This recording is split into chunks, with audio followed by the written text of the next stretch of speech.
had half a dozen sources over the last 30 or 40 years tell me that they do know for a fact, even if they can't show me photos, they can't show me 16 millimeter film that would have been shot back then, but that Dwight Eisenhower did not go to a dentist when he was in Palm Springs with his wife and with an entourage as president. That he was flown secretly to, it was Edwards Air Force Base, not Area 51 and not in Palm Springs, that he was taken to Edwards Air Force Base and introduced, this is what I've been told, to a blonde, a blonde humanoid. And that there was a discussion, I assume telepathically, I don't know that part for sure. And it had to do with the perspective of the blonde Nordics on nuclear weapons, on atomic bombs, that it was made very clear to Dwight Eisenhower, we will not allow you to continue to do any atomic warfare because you do not understand that when you are splitting the atom, you are tearing into dimensions that you know nothing about. You are doing damage in other frequencies you know nothing about. We will not let this continue. I personally think, based on these other discussions, that that is absolutely what happened in and around President Eisenhower, whether people want to argue about where. I think it happened. And after that, Dwight Eisenhower, who I think wanted to tell the world the truth and had Lieutenant Colonel Philip J. Corso working in the Pentagon with the General Arthur Trudeau, which Corso told me, and I have understood in other discussions, the man in World War II that General Eisenhower respected the most was General Arthur Trudeau, who had a PhD in electronic engineering. Eisenhower looked up to him. Eisenhower chose him to be the first director of scientific research in the Pentagon. And who does Trudeau hire? Lieutenant Colonel Philip J. Corso, that they knew each other in the Italian front of the war. Those three men, Eisenhower, Corso, and Trudeau, they trusted each other. It was General Trudeau who told Corso, I'm going to show you, and Corso told me firsthand, he said, the day that General Arthur Trudeau asked him to come into his office in the Pentagon, and it was the beginning of their investigation of extraterrestrial technology from all these crashes. And General Trudeau said, I want you to see something. This is exactly what Corso told me.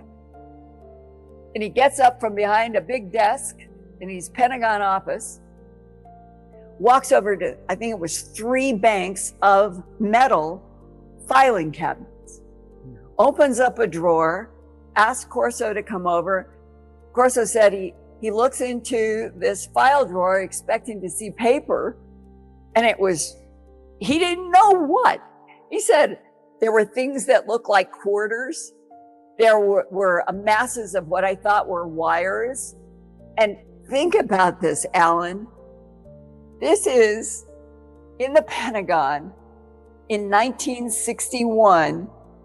General Arthur Trudeau walks Philip J. Corso over to these file cabinets. Corso can't recognize anything that's in the cabinet that has been opened. And that's when General Trudeau says, this is what we have retrieved from some of the UFO crashes. And I want you, piece by piece by piece, to go to corporations where I will make the phone call.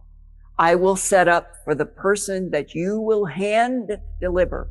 Everything that I give you, you hand deliver. And I will have it set up. And that's what Philip Corso said for 3 years, from 61 to 63.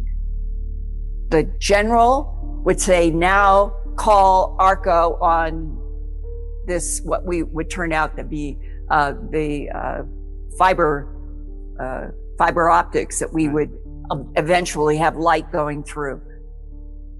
Every single one he took to all these different corporations. And then this was one of the most important pieces that Corso told me directly, eye to eye, that answers the question of why might there be a policy that never changes about no one is to know that we're not alone in the universe. This is the part that's crucial. General Trudeau said to Lieutenant Colonel Philip J. Corso, our goal is to get American corporations secretly to back engineer and turn this technology from UFOs into technology that we can apply in the United States and get patents on. And once we have patents in corporations, Russia, China, any other country on the planet will not have any access to. The fastest way that they could develop what they had was through patents in American corporations. That is what Lieutenant Colonel Corso told me was the main reason then for all of this secrecy. So if it was money, control, protection, isolation of technology that the United States did not want anybody else to have, suddenly you can have a human understanding to why the new CIA, followed by the NSA, followed by the DIA, they would have orientations. Ich dachte auch, diese viralen Übersetzungsohrhörer wären nur ein weiteres